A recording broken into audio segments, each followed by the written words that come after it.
உன்னதமான தேவனுடைய நாமம் இந்த புதிய மாதத்திலே மகிமைப்படுத்தப்படுவதாக. ஆண்டவராகிய இயேசுவின் நாமத்தில் உங்கள் ஒவ்வொருவரையும் இந்த மாதத்திலே உங்களை அன்புடன் வாழ்த்துகிறேன். நாம் ஜெபம் செய்வோம். எங்களை கண்ணின் கண்மணி போல காத்து வருகிற எங்கள் அன்புள்ள பிதாவே, இந்த புதிய மாதத்தின் ஓய்வு நாளுக்காக உம்மை ஸ்தோத்திரிக்கிறோம். ஆண்டவரே, இந்த காலை வேளையிலே உங்களுடைய பிரசன்னம் எங்களோடு இருக்கிறதற்காக உமக்கு ஸ்தோத்திரம்.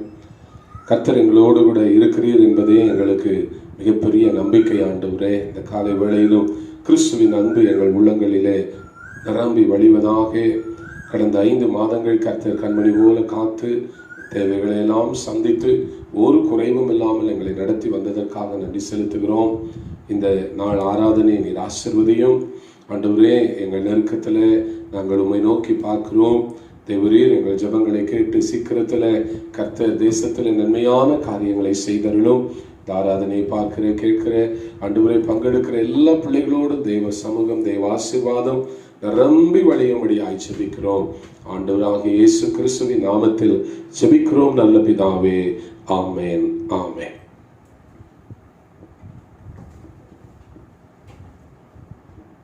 நாமம் மகிமைப்படுவதாக. இந்த முதல் ஓய்வு நாளுக்காக கர்த்தரை நன்றியோடு ஸ்தோத்திரிப்போம்.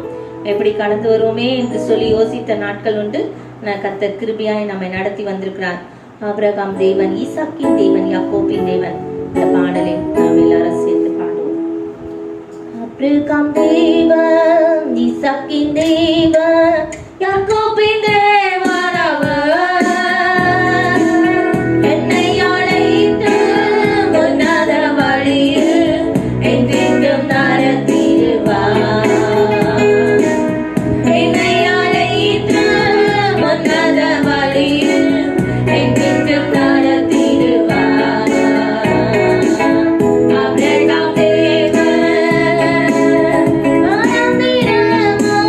வாழாதே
ஆண்டவருடைய கிருபைனாலே ஒவ்வொரு நாளும் கடக்க கத்த நமக்கு கிருபை செய்திருக்கிறார். ஆண்டவரை துதிக்க, ஸ்தோத்திரிக்க, பாடல்களை பாட, ஆராதிக்க ஆண்டவர் இந்த நாளையும் நமக்கு நியமித்து கொடுத்திருக்கிறார். 1000 பாடல்களை ஆவியில் மகிழ்ந்து பாடுங்களே என்று சொல்லி இந்த பாடலை பாடுவோம். ஈரம் பாடல்களை ஆவியில் மகிழ்ந்து பாடுங்களே, யாவரும் தேன்மொழி பாடல்களா இயேசுவை பாடிய வாருங்களே. அல்லேலூயா அல்லேலூயா என்றெல்லோரும் பாடிடுவோம். அல்லேலூயா அல்லேலூயா ஆனந்தமாய் பாடிடுவோம். அல்லேலூயா அல்லேலூயா ஆனந்தமாய் பாடிடுவோம். புதிய புதிய பாடல்களை புரிந்தே பங்களும் சேருங்களே, துணிகள் நிறையும் காணங்களா தொழுதே இறைவனை காணுங்களே. அல்லேலூயா அல்லேலூயா என்றெல்லோரும் பாடிடுவோம். அல்லேலூயா அல்லேலூயா ஆனந்தமாய் பாடிடுவோம். அல்லேலூயா அல்லேலூயா ஆனந்தமாய் பாடிடுவோம். நெஞ்சின் நாவின் நாதங்களே நன்றி கூறும் கீதங்களா, மீண்டும் ஓசை தாரங்களா, மேலும் பரவசம் நாடுங்களே. அல்லேலூயா அல்லேலூயா எல்லோரும் பாடிடுவோம். அல்லேலூயா அல்லேலூயா ஆனந்தமாய் பாடிடுவோம். அல்லேலூயா அல்லேலூயா ஆனந்தமாய் பாடிடுவோம். இந்த 4 காலங்களும் இறைவனை போற்றும் நேரங்களே, சென்றை குளித்த ஆண்டுகளா சீயோனில் கீதம் பாடுங்களே. அல்லேலூயா அல்லேலூயா என்றெல்லோரும் பாடிடுவோம். அல்லேலூயா அல்லேலூயா ஆனந்தமாய் பாடிடுவோம். அல்லேலூயா அல்லேலூயா ஆனந்தமாய் பாடிடுவோம். அல்லேலூயா அல்லேலூயா ஆனந்தமாய் பாடிடுவோம்.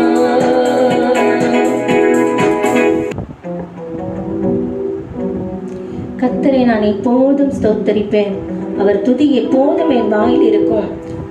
அந்த வசனத்துக்கு ஏற்றபடி கர்த்தரை நான் காலத்திலும் ஸ்தோத்தரிப்பேன், அவர் புகழ் எப்பொழுதும் என் நாவில் ஒலித்திடுமே என்று சொல்லி இந்த பாடலை பாடுவோம். ஆண்டவரை நாம் மகிமைப்படுத்துகிற வேலை, உண்மையாய் ஆராதிக்க, உண்மையாய் பாடல்களை பாட தேவனுடைய நாமத்தை உயர்த்த கர்த்தர் நமக்கு கிருபை செய்வாராக. கர்த்தரை நான் காலத்திலும் ஸ்தோத்தரிப்பேன், அவர் புகழ் எப்பொழுதுமே என் நாவில் ஒலித்திடுமே. கர்த்தரை நான் காலத்திலும் ஸ்தோத்தரிப்பேன், அவர் புகழ் எப்பொழுதுமே என் நாவில் ஒலித்திடுமே. ஆனந்தமே பெரிதமே ஆடல்கள்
கண்களை மூடி நாம் தேவனுடைய நாமத்தை உயர்த்தி அவரை ஆராதிப்போம்.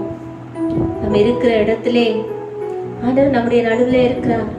அவரை ஆராதிக்க, அவரை துதிக்க, அவரை உயர்த்த நம்முடைய உள்ளங்கள் எல்லாம் திறந்திருக்கட்டும். ஆண்டவருடைய நாமத்துக்கு மகிமை செலுத்துவோம். ஆண்டவரை ஆராதிப்போம். நல்ல ஸ்தோத்திரங்களையும் துதிகளையும் நம்முடைய வாயிலிருந்து புறப்பட கர்த்தர் இந்த நாளை உதவி செய்வாராக. ஆவியானவரே, அப்பா துதிக்கிறோம். இயேசுவே ராஜாவை நாங்கள் ஸ்தோத்திரிக்கிறோம். தேவாதி தேவனே நாங்கள் துதிக்கிறோம். அப்பா உம்மை ஸ்தோத்திரிக்கிறோம், உம்மை ஸ்தோத்திரிக்கிறோம், உம்மை ஸ்தோத்திரிக்கிறோம், உம்மை ஸ்தோத்திரிக்கிறோம். ஆண்டவரே உம்மை துதிக்கிறோம். மகிமை உமக்கன்றோ, மாட்சிமை உமக்கன்றோ, மகிமை உமக்கன்றோ, மாட்சிமை உமக்கன்றோ, துதியும் புகழும் ஸ்தோத்திரமும் தூயவர் உமக்கன்றோ.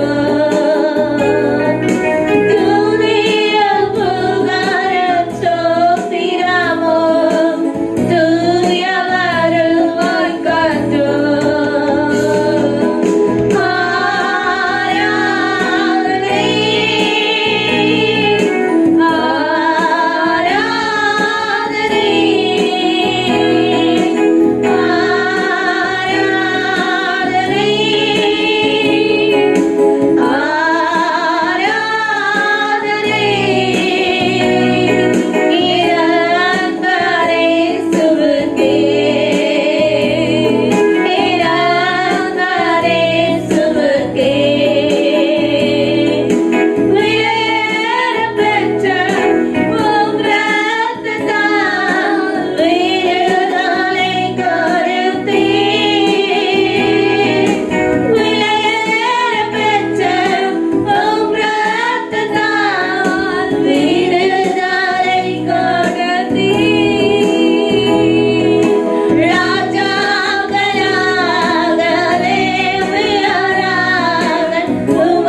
கனமும் மகிமையும் அவர் ஒருவருக்கே. இத்தனை நாட்கள் நம்மை கண்ணின் மணியை போல பார்த்து காத்து வழி நடத்திருக்கிறார். அவரை சார்ந்து கொள்ளுவோம், அவரை பிடித்து கொள்ளுவோம். இந்த மாதெல்லாம் எப்படி கடந்து வருவோம் என்று சொல்லி கடந்த மாதத்தை யோசித்தோம். கர்த்தருடைய பெரிய கிருபை, கர்த்தருடைய பெரிய தயவு, அப்படி இரக்கம் நம்மோடு இருந்ததுனால கர்த்தர் கிருபையாய் நம்மை கடந்து வர செய்திருக்கிறார். நம்முடைய கரத்தை அவர் பிடித்து நம்மை வழி நடத்திருக்கிறார். இன்றைக்கும் அவரை நோக்கி கூப்பிடுவோம். அன்றைக்கு ஆண்டவரை பார்த்து தாவீதின் குமாரனே எனக்கு இறங்கும் என்று சொல்லி குருடன் கூப்பிட்டான். இன்றைக்கு நீங்களும் நானும் தாவீதின் குமாரனே எங்களுக்கு இறங்கும் ஆண்டவரே, எங்களுக்கு இறங்கும் ஆண்டவரே என்று சொல்லி கூப்பிடுவோம். உனக்கும் எனக்கும் இரக்கம் செய்யதான் ஆண்டவர் இருக்கிறார். நமக்கு உதவி செய்யதான் அவர் இருக்கிறார். நம்முடைய தேவைகளை நிறைவேற்றதான் தேவன் இருக்கிறார். அவரை நோக்கி பார்ப்போம். உலகத்தை அல்ல, மனுஷர்களை அல்ல, உலகத்துல நடக்கிற சம்பவங்களே அல்ல, தேவனை நோக்கி அனுதினம் காத்திருப்போம். அவருடைய சமூகத்துல நாமே தாழ்த்தி ஒப்பு கொடுப்போம். சபையை குறித்து, அவருடைய சமூகத்தை குறித்து எண்ணம் கொண்டவர்களாய், சிந்தனை கொண்டவர்களாய் மாறுவோம். இன்றைக்கு அந்த சிந்தனைகள் எல்லாம் மாற்றி போயிருக்கிறது, மாறி போயிருக்கிறது. தேவனே, உம்மை நோக்கி நாங்கள் பார்க்கிற நாட்களை தார ஆண்டவரே. உம்முடைய ஆலயத்தில் நின்று ஆராதிக்கிற நாட்களை எங்களுக்கு தார ஆண்டவரே.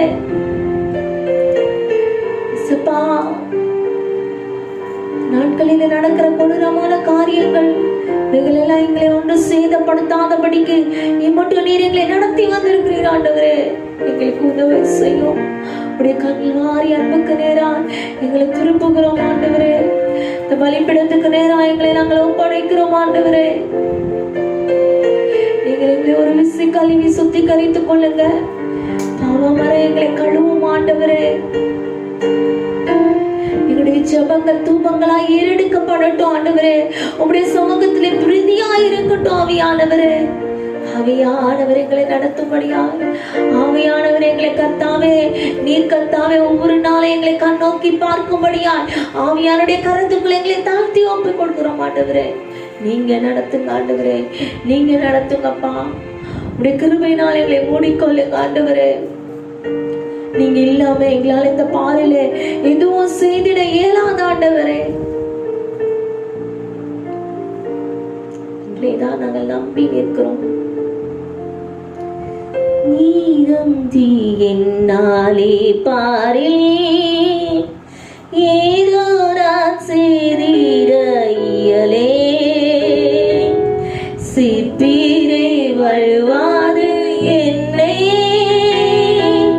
காத்து மக்காய் நிறுத்தி. நீரந்தி என்னாலே பாரில் ஏதோ நான் செய்திட இயலே, சிப்பிரே வழுவாது என்னை காத்து மக்காய் நிறுத்தி. கல்வாரி நான் பேரையே கண்டு விரைந்தோடி வந்தேன். கல்வாரி நான் பேரையே கண்டு விரைந்தோடி வந்தேன். கருவும் திருரத்தத்தாலே கரைநீங்க இருதயத்தை, கருவும் திருரத்தத்தாலே கரைநீங்க இருதயத்தை. ஆவியோடு ஆத்மா சரீரம் அன்பரே உமக்கென்றும் தந்தே, ஆலயமாக்கி இப்போ ஆசீர்வதித்தருளும். ஆலயமாக்கி இப்போ ஆசீர்வதித்தருளும்.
காரியம்தான்.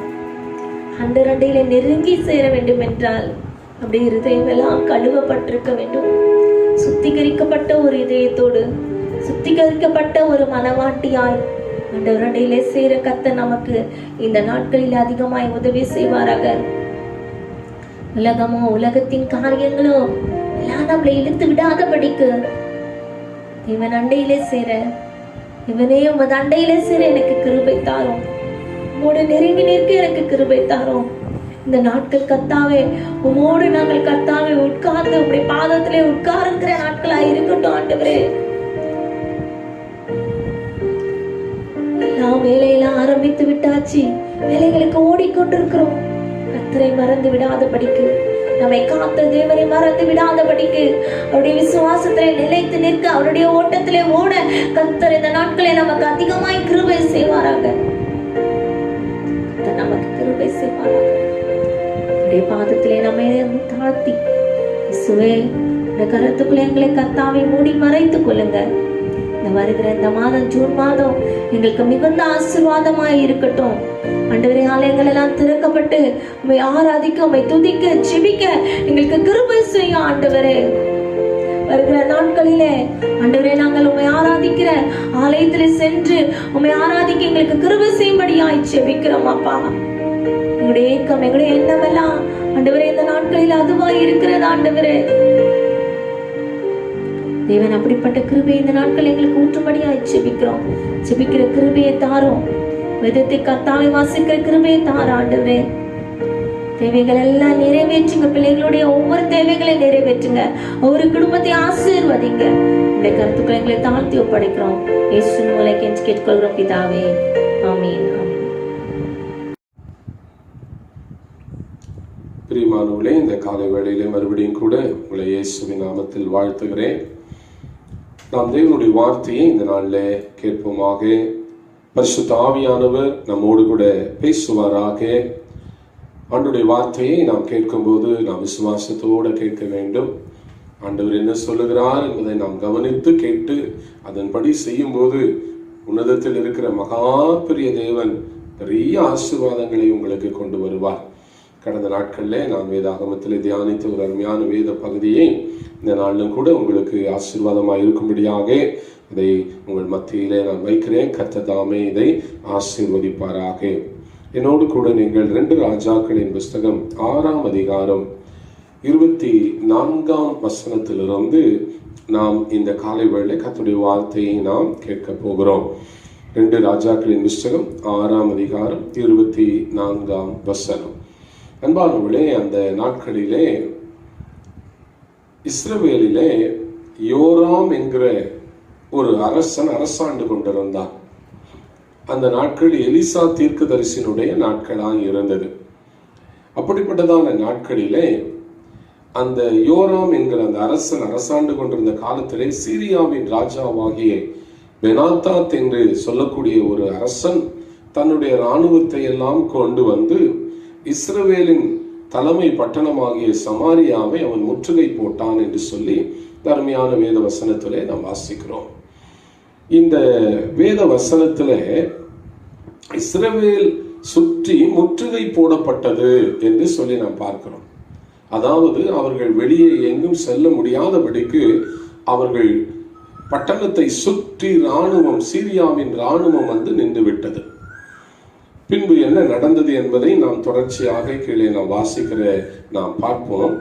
அப்பொழுது 25ஆவது வசனத்திலே அதனாலே சமாரியாவிலே கொடிய பஞ்சம் உண்டாயிற்று என்று சொல்லி வாசிக்கிறோம்.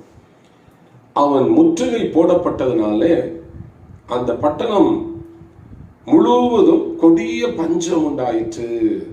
பாருங்கள், தேசத்திலே அநேக சூழ்நிலைகளிலே பஞ்சங்கள் வருகிறது. இன்றைக்கு இந்த வேத பகுதியிலும் பார்க்கும்போது ஒரு கொடிய பஞ்சம். என்ன பஞ்சம் என்றால் இது ஆகாரத்தை குறித்த பஞ்சம். ஒரு கழுதை தலை 80 வெள்ளிக்காசுக்கும் புறாக்களுக்கு போடுகிற காற்படி பயிர் 5 வெள்ளிக்காசுகளுக்கும் விற்கப்படும் மற்றும் அந்த பட்டணம் என்ன செய்யப்பட்டதா முற்றுகை போட்டார்கள் என்று சொல்லி வாசிக்கிறோம்.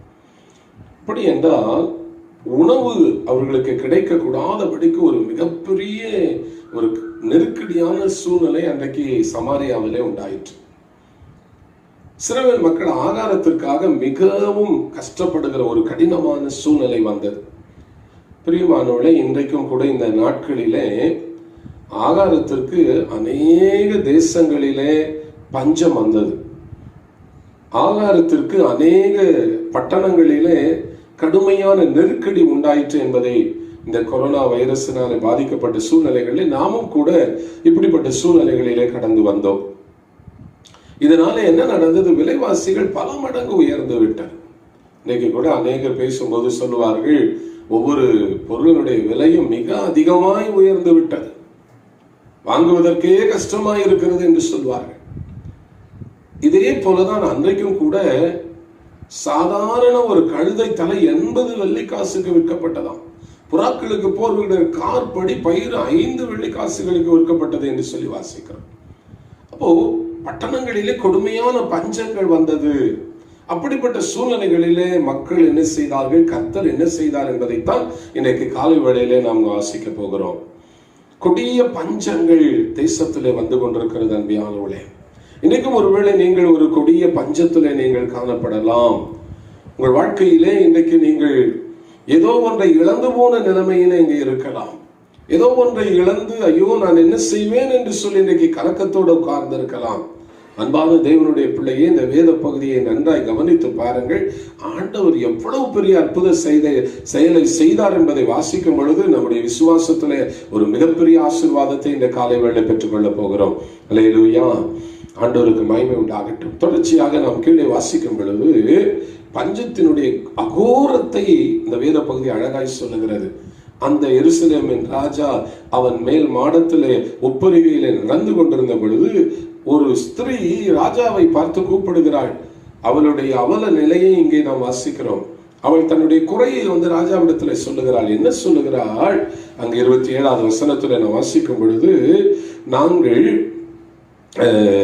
என்ன செய்வோம்? 28வது வசனத்துல ராஜாவிடத்துல சொல்லுகிறாள், நானும் என்னுடைய கூட இருந்த ஒரு ஸ்திரீயும் நேற்று என்னுடைய பிள்ளையை நாங்கள் சமைத்து சாப்பிட்டோம். பாருங்கள், பஞ்சத்தினுடைய அகோர நிலை ராஜாவிடத்தில் அவள் சொல்லுகிறாள். என்ன சொல்லுகிறாள்? நேற்று என்னுடைய பிள்ளையை நாங்கள் சமைத்து சாப்பிட்டோம், இன்றைக்கு உன்னுடைய பிள்ளையை தா என்றால் அவள் தரமாட்டேன் என்று சொல்லுகிறாள் என்று சொல்லி ராஜாவிடத்துல ஒரு குறையை சொல்லுகிறாள். உலக வரலாற்றிலே ராஜாவிடத்துல எத்தனையோ பேர் எத்தனையோ குறைகளை சொல்லி இருப்பார்கள். எத்தனையோ காரியங்களை ராஜாவிடத்துல சொல்லி நிவாரணம் தேடுவார்கள். ஆனால் அன்பானவர்களே, இந்த வேத பகுதியில பாருங்கள், எவ்வளவு பஞ்சத்தினுடைய அகோரத்தை ராஜாவிடத்திலே அவள் சொல்லுகிறதை நாம் இங்கே வாசிக்க கேட்கிறோம். என்ன நடக்கிறது பாருங்கள். நேற்று உன்னுடைய மகனை சாப்பிட்டோம், இன்றைக்கு என்னுடைய மகனை தா என்று சொல்லி அவள் ராஜாவிடத்துல கேட்கிறாள். பஞ்சம் எவ்வளவு கொடுமையானது பாருங்கள். அந்த நாட்களில் சமாரியாவிலே இப்படி ஒரு பஞ்சம் வந்தது. அப்பொழுது ராஜா அங்கே உடனே தன்னுடைய வஸ்திரத்தை கிழித்து கொண்டு ஐயோ நான் என்ன செய்வேன் என்று சொல்லி அவன் புலம்புகிறதை நாம் வாசிக்கிறோம். வேதாகமத்திலும் கூட புலம்பல். எரேமியாவின் புஸ்தகம் 19ஆம் அதிகாரம் 9வது வசனத்துல வேதம் என்ன சொல்லுகிறது? இந்த வார்த்தையை நீங்கள் வாசித்து பாருங்கள். அவர்களுடைய சத்துருக்களும் அவர்கள் பிராணனை வாங்க தேடுகிறவர்களும் அவர்களை இறுக பிடிக்க போகிற முற்றுகையிலும் இடுக்கத்திலும் நான் அவர்களை தங்கள் குமாரரின் மாம்சத்தையும் தங்கள் குமாரத்திகளின் மாம்சத்தையும் தின்ன பண்ணுவேன், அவன் தனக்கு அடுத்தவனுடைய மாம்சத்தை தின்பான் என்று கர்த்தர் சொல்லுகிறார். தேவனுடைய வார்த்தை சொல்லுகிறது, மனித உடலை மனிதன் தின்பானா. எவ்வளவு கேட்பதற்கே மிகவும் வேதனையாக இருக்கிறது. மனித உடலை மனிதன் தின்க வேண்டிய சூழ்நிலை. ஒரு நாள் நீங்களும் கூட பூமியில் இப்படிப்பட்ட நாட்களை கேள்விப்படலாம். ஏன் இதை சொல்லுகிறேன் என்றால், எப்படி இப்படியெல்லாம் நடக்கிறது என்று சொன்னால், ஜனங்கள் தேவனை விட்டு விலகி விட்டார்கள். தேவனுடைய கோபம் அவர்கள் மேல் வந்தது. இஸ்ரவேலின் ராஜாவாகிய ஆகாப் ராஜாவுடைய மகனாகிய இந்த யோராம் கடவுளுடைய உடன்படிக்கைகளை தள்ளிவிட்டு விட்டான். பாகாலை சேவித்து தீர்க்கதரிசிகளையும் தேவனுடைய ஊழியர்காரர்களையும் துன்பப்படுத்தினான். ஆகவேதான் தேவன் சிரியாவின் ராணுவத்தை கொண்டு வந்தார் என்பார்களே. நம்முடைய வாழ்க்கையில கூட நாம் சிந்தித்து பார்க்க வேண்டும். அநேக நேரம் பஞ்சங்கள், வறுமைகள், குறைவுகள் வரும்போது ஏன் நமக்கு இப்படிப்பட்ட சூழ்நிலைகள் வருகிறது? நாம் சிந்திக்கும் பொழுது தேவன் நம்முடைய வாழ்க்கையில பெரிய காரியங்களை செய்வார் என்பார்களே. நீங்களும் இந்த நாளிலே உங்கள் வாழ்க்கையிலே துன்பத்தின் பாதையில இருப்பீர்கள் என்றால் சிந்தித்து பார்த்து தேவனிடத்தில் திரும்பும் போது தேவன் உங்கள் எல்லா குறைவுகளையும் ஆண்டவர் தீர்த்து விடுவார் என்று சொல்லி இந்த நாளிலே கிறிஸ்துவுக்குள்ளே உங்களுக்கு சொல்லுகிறேன். பிரியமானவர்களே, நடந்தது என்ன? சுருக்கமாய் நாம் அந்த வேத பகுதியை பார்ப்போம். அங்கு தொடர்ச்சியாக நாம் வாசிக்கும் பொழுது அந்த இஸ்ரவேலின் ராஜாவாகிய அந்த யோராம் என்ன செய்கிறான்? உடனே 31 வசனத்துல நாம் பார்க்கும் பொழுது அவன் உடனே தேவனாகிய ஆண்டவர் மேலும் தேவனுடைய ஊழியக்காரனாகிய எலிசாவின் மேலும் அவன் கோபம் கொள்ளுகிறதை நாம் வாசிக்கிறோம். அநேக நேரம் தவறுகள் நம்மிடத்தில் இருக்கும் பொழுது, கஷ்டங்கள் வரும்போது நாம் என்ன செய்கிறோம்? கடவுள் மேலும், கடவுளுடைய ஆலயத்தின் மேலும், கடவுளுடைய ஊழியக்காரர்கள் மேலும் நம்முடைய கோபத்தை திருப்புகிறோம் என்பானவளே. இது நம்முடைய வாழ்க்கையில மாற்றத்தை கொண்டு வராது. நம்முடைய துன்பத்தை மென்மேலும் இது அதிகப்படுத்தி விடும். ஆகவே இந்த காலை வேளையில அந்த ராஜா செய்ததை நீங்கள் பாருங்கள். அப்பொழுது எலிசா என்ன சொல்லுகிறார்? அந்த சூழ்நிலையை நாம் அடுத்ததாக 2 ராஜாக்கள் 7ஆம் அதிகாரத்திலே 1வது வசனத்திலே எலிசாவுக்கு கர்த்தருடைய வார்த்தை வருகிறது. எலிசா என்ன சொல்லுகிறார்? கர்த்தருடைய வார்த்தையை கேளுங்கள். நாளை இந்த நேரத்தில் சமாரியாவின் வாசலிலே 1 மரக்கால் கோதுமை மா 1 சேக்கலுக்கும் 2 மரக்கால் வார் கோதுமை 1 சேக்கலுக்கும் விற்கப்படும் என்று கர்த்தர் சொல்லுகிறார் என்று கர்த்தருடைய வார்த்தையை சொல்லுகிறார். கொடிய பஞ்சம், மிகுந்த கஷ்டத்திலே மக்கள் இருக்கிறார்கள். சுற்றி ராணுவம் முற்றுகை போட்டிருக்கிறது. ஆனால் நம்ப முடியாத ஒரு காரியத்தை அங்கே எலிசா சொல்லுகிறார். இதுதான் ஆண்டவருடைய வார்த்தை. எதெல்லாம் நம்முடைய மூளை அறிவுக்கு எட்டாததோ அதையெல்லாம் கர்த்தர் செய்வார் என்பதுதான் கர்த்தருடைய வார்த்தை அன்பானவர்களே. இந்த 2வது வசனத்துல நாம் பார்க்கும்போது ராஜாவுடைய பிரதானிகளில் ஒருவன் அங்கே இருக்கிறான். அவன் சொல்லுகிறான், இதோ கர்த்தர் வானத்திலே மதகுகளை உண்டாக்கினாலும் இப்படி நடக்குமா என்று சொல்லுகிறான். அப்பொழுது எலிசா சொல்லுகிறார், உன்னுடைய கண்களினாலே நீ அதை காண்பாய், ஆனாலும் நீ என்ன செய்ய மாட்டாய்? சாப்பிட மாட்டாய் என்று சொல்லுகிறார். பிரியமானவர்களே, தேவனுடைய வார்த்தையை படிக்கும் பொழுதும் தேவனுடைய வார்த்தையை நாம் கேட்கும் போது நாம் விசுவாசிக்க வேண்டும். அது எப்படி இருக்கும் என்றால், நாம் நம்ப முடியாத ஒரு காரியத்தை கடவுள் சொல்லுவார். பாருங்கள், உதாரணத்துக்கு ஒரு மாலை வேளையில நாளைக்கு காலை சூரியன் வரும் என்று ஒருவர் சொல்லுவார் என்றால் அதை விசுவாசிப்பதற்கு, அதை நம்புவதற்கு பெரிய விசுவாசம் தேவையில்லை. நிச்சயமாகவே நாளைக்கு காலை சூரியன் உதிக்கத்தான் போகிறது. காலை வேளையிலே ஒருவன் மாலையிலே சந்திரன் வரும் என்று சொல்லுவான் என்றால் அதை நாம் நம்புவதற்கு விசுவாசம் தேவையில்லை. அது நிச்சயமாக நடக்க போகிற ஒன்று. ஆனால் நம்ப முடியாத ஒரு செயல், நம்முடைய அறிவுக்கும் நம்முடைய ஞானத்திற்கு எட்ட முடியாத ஒரு செயலை வேதாகமத்திலே கர்த்தர் சொல்லும் பொழுது அதை நாம் விசுவாசிக்க வேண்டும். அதை விசுவாசிப்போம் என்றால் அதிலே நாம் பங்கெடுப்போம். நாம் அதை விசுவாசிக்கவில்லை என்றால் நாம் அதை காண மாட்டோம் என்று கர்த்தருடைய வார்த்தை சொல்லுகிறது. இந்த அன்பான சகோதரனே, சகோதரியே, பரிசுத்த வேதாகமும் நாம் முழுவதுமாக விசுவாசிக்க வேண்டும் என்று எழுதப்பட்டிருக்கிறது. யோபு புத்தகம் 42:2 சொல்லுகிறது, தேவரீர் செய்ய நினைத்தது ஒருபோதும் தடைபடாது.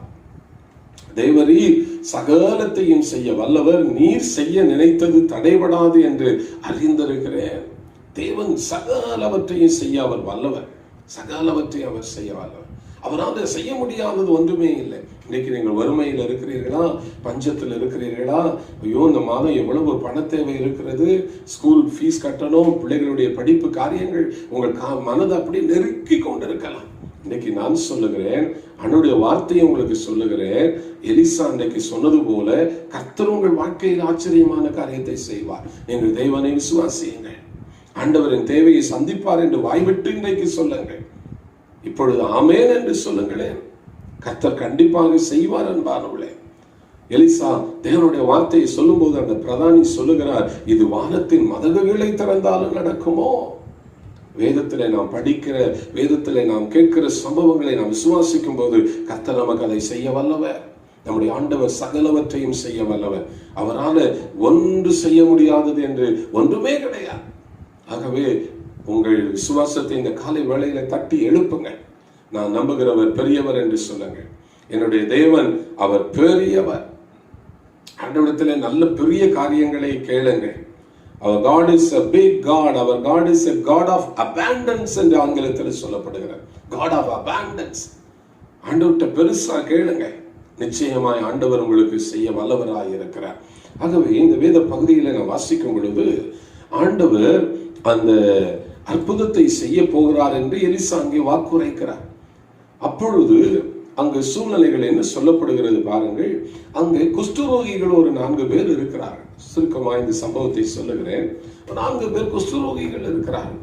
அவள் என்ன செய்கிறார்கள், இந்த சமாரியாவில் இருந்தாலும் நமக்கு சாப்பாடு கிடைக்கல, எதிரிகள் இடத்துல அந்த சீரிய ராணுவ இடத்துல போனாலாவது சாப்பாடு ஏதாவது கிடைக்குதான்னு பார்த்து சாப்பிட்டுட்டு அங்கே செத்து போயிடுவோம் என்று சொல்லி அவர்கள் அங்கே போக தீர்மானித்து அங்கே செல்லுகிறார்கள். 6-7 வசனங்கள்ல நான் பார்க்கும் பொழுது அவர்கள் அங்கே செல்லும் பொழுது அங்கே ஒருவரையுமே காணவில்லை. அவர்கள் அதை பார்த்து ஆச்சரியப்படுகிறார்கள். ஆனால் நடந்தது என்ன பிரியமானவர்களே, ஆண்டவராகிய தேவன் பெரிய இராணுவத்தினுடைய ஒரு இரைச்சலை அந்த ராத்திரி வேளையில சீரிய இராணுவத்திற்கு கேட்க பண்ணி அவர்கள் என்ன செய்கிறார்கள், 6வது வசனத்துல இந்த இஸ்ரவேலின் ராஜா நமக்கு விரோதமாக எகிப்தியர் ஏத்தியருடைய ராஜாக்களை எல்லாம் கூலி பொறுத்திருக்கிறான், எல்லாரும் வருகிறார்கள், ஆகவே நாம் துரிதமாய் ஓடி போவோம் என்று சொல்லி அந்த இரவு வேளையில தங்கள் பாளையத்தில் இருந்த எல்லாவற்றையும் அப்படியே போட்டுவிட்டு அவர்கள் என்ன செய்தார்கள், ஆண்டவர் வரப்பண்ணின அந்த இராணுவத்தின் இரைச்சலை கேட்டவுடனே பயந்து ஓடிவிட்டார்கள். பாருங்க, நம்முடைய ஆண்டவர் எப்படியெல்லாம் யுத்தம் செய்கிறார். ஒரு இரைச்சலை அனுப்பி அவ்வளவுதான், அவர்கள் எல்லாரும் இரவோடு ஓடிவிட்டார்கள். சமாரியாவை முற்றுகை போட்ட முழு இராணுவமும் ஓடிவிட்டது. நடந்தது என்ன, இந்த குஷ்டரோகிகள் போய் பார்க்கிறார்கள், அங்கே ஒருவருமே காணவில்லை. அங்கே பார்த்தா எல்லா பொருட்களும் அப்படியே இருக்கிறது. அதை பார்த்த உடனே ஆர்வமாய் அவர்கள் தங்களுக்கு வேண்டியது எல்லாவற்றையும் எடுத்துக் கொள்ளுகிறார்கள். 9வது வசனத்துல அவர்கள் சொல்லுகிறார்கள், இந்த நாள் நற்செய்தி அறிவிக்கிற நாள். பட்டணத்துல எல்லாரும் பட்டினியா இருக்கிறார்கள், நாம சாப்பிட்டுட்டு இப்படி உட்கார்ந்திருந்தா நன்றாய் இருக்காது, ஆகவே வாருங்கள் துரிதமாய் போய் நாம் பட்டணத்துல எல்லாருக்கும் சொல்லுவோம் என்று சொல்லி அவர்கள் பட்டணத்துக்கு ஒரு குஷ்டரோகிகள் நற்செய்தியை கொண்டு போகிறார்கள். ஜனங்கள் பட்டினியாய் இருக்கிறார்கள்.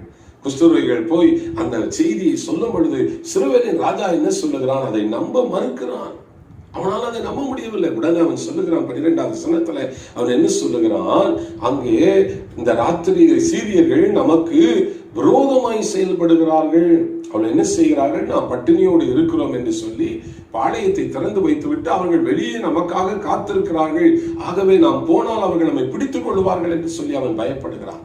அப்பொழுது அங்கிருந்த ராணுவ வீரன் ஒருவர் சொல்லுகிறான், நாங்கள் 5 பேர் போய் பார்க்கிறோம் என்று சொல்லி.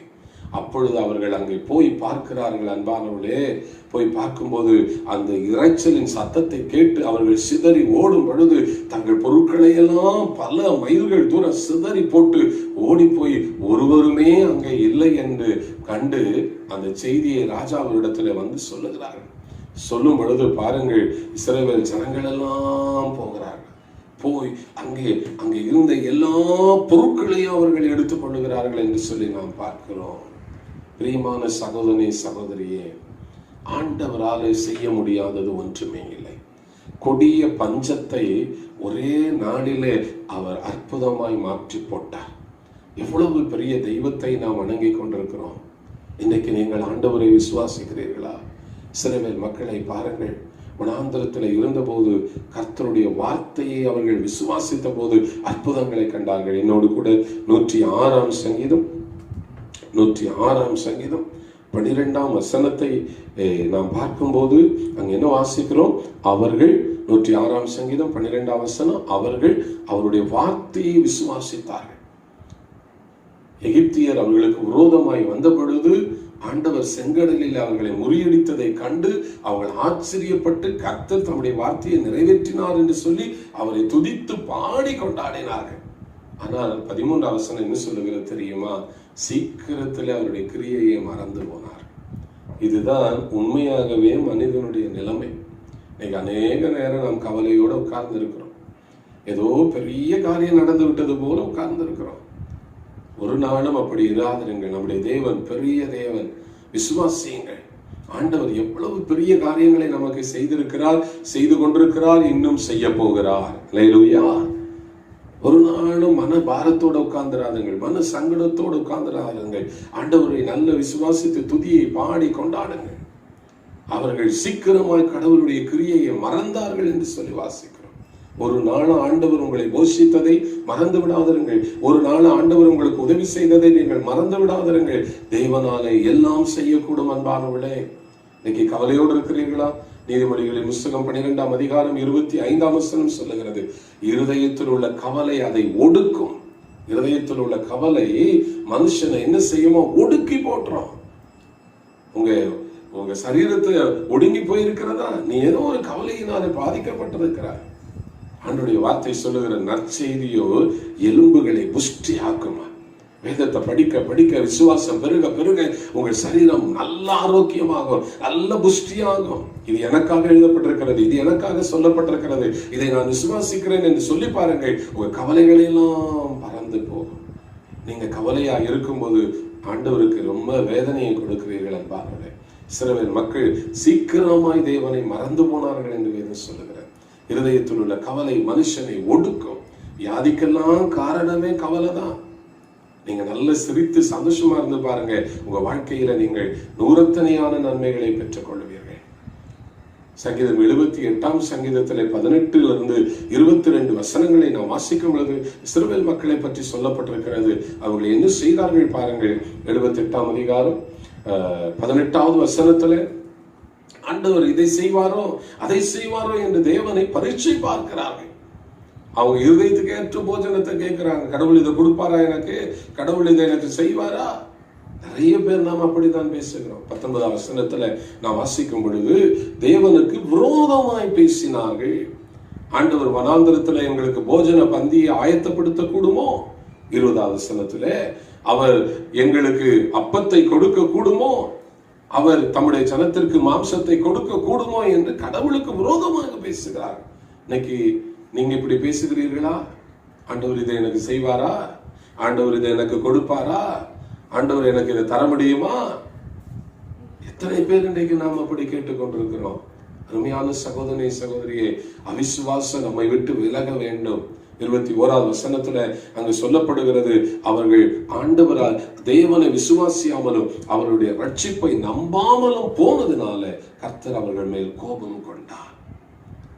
உடம்பு சரியில்லையா? பலவீனமா இருக்கிறீர்களா? இயேசுவை நம்புங்கள்.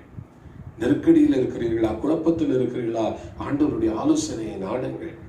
ஆண்டவரே, இந்த நாள்ல நான் பல தேவைகளோட பல பிரச்சனையோட இருக்கிறேன், உண்மையை நான் நம்புகிறேன் என்று சொல்லுங்கள். ஆச்சரியமான காரியங்களை காண்பீர்கள்.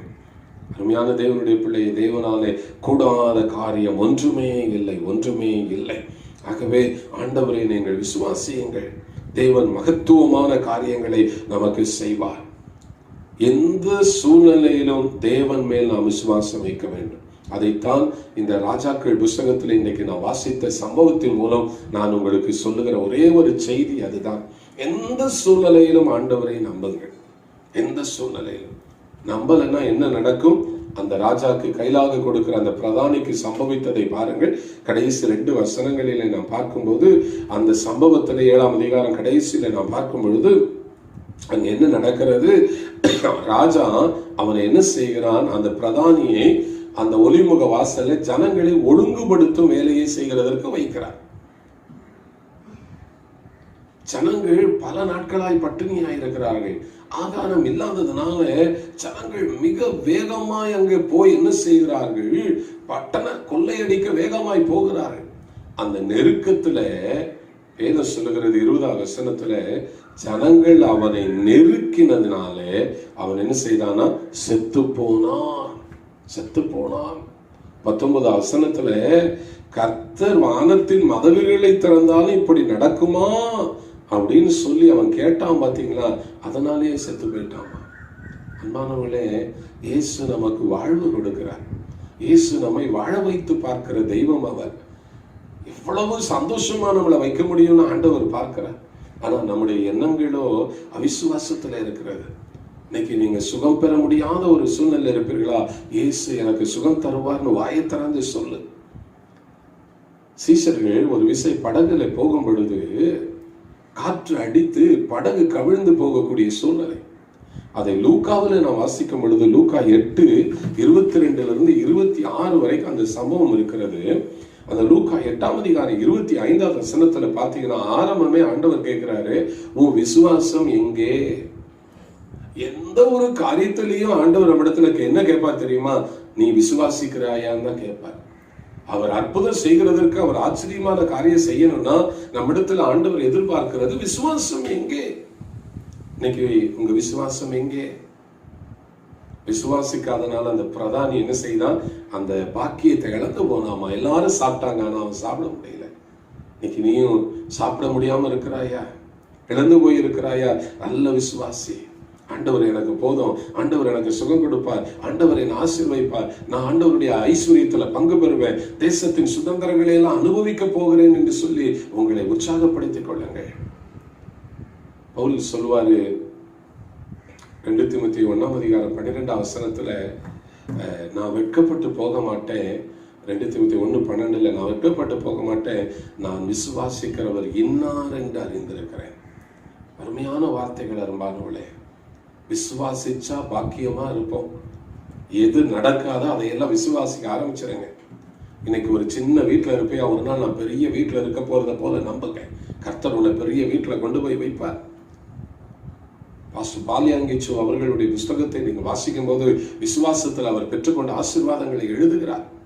எனக்கு ஒரு பொருள் தேவை என்றால் அந்த பொருளை நான் முதலாவது எப்படி இருக்கும் என்று சொல்லி நான் அதை பார்த்து என் கண்களிலே அதை விசுவாசிக்கிறேன் என்று சொல்லுகிறார். பின்பு அந்த பொருளை நான் பெற்றுக்கொள்ளுகிறேன் என்று எழுதுகிறார்.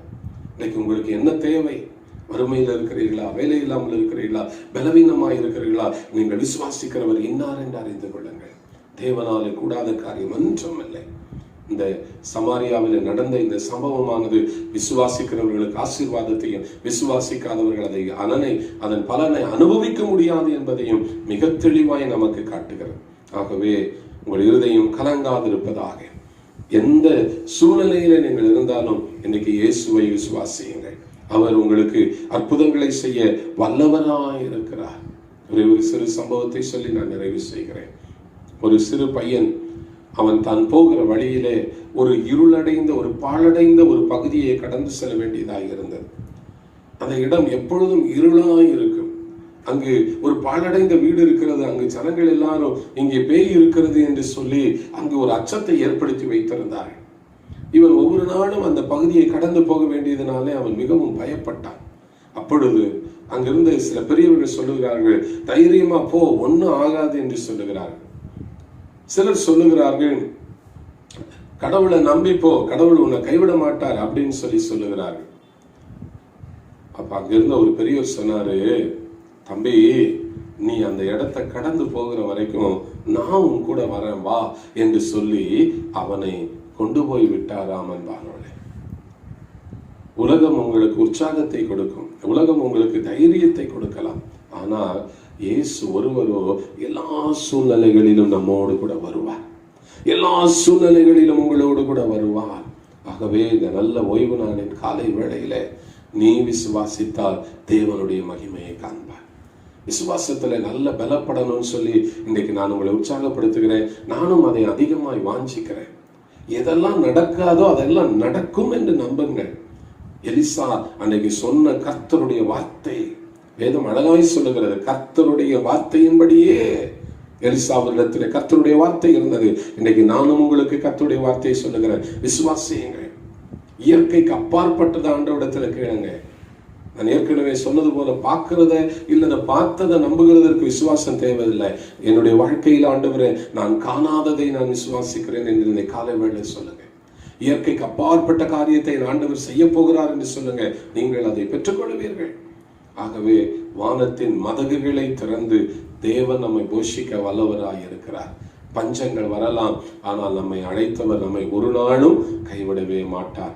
காலை வேளையில் இந்த வார்த்தைகளை கேட்ட அன்பான சகோதரனை சகோதரி, உன்னதத்தில் இருக்கிற தேவன் உங்களை இந்த மாதத்தில் நிறைவாய் ஆசீர்வதிப்பார். ஆண்டவரிடத்துல சொல்லுங்க, என் தேவைகளை எல்லாம் நீங்க சந்திங்கப்பா. இந்த பஞ்ச காலத்துல எங்களை போஷித்து எங்களை நடத்தும்னு சொல்லுங்க. 5 அப்பம் 2 மீன்கள் 5000 பேருக்கு கொடுத்த தேவன் உங்களுக்கு நிறைவாய் கொடுப்பார். ஆகவே ஆண்டவரை நம்புவோமா? இந்த வார்த்தைகள் உங்களை ஆசீர்வதிக்கும். எலிசாவின் தேவன் இன்றைக்கும் உங்களுக்கு அற்புதம் செய்வார் என்று சொல்லி உங்களை வாழ்த்துகிறேன், உங்களை ஆசீர்வதிக்கிறேன். தேவ கிருபை உங்களோடு கூட இருப்பதாக. ஆமென். செபிப்போம்.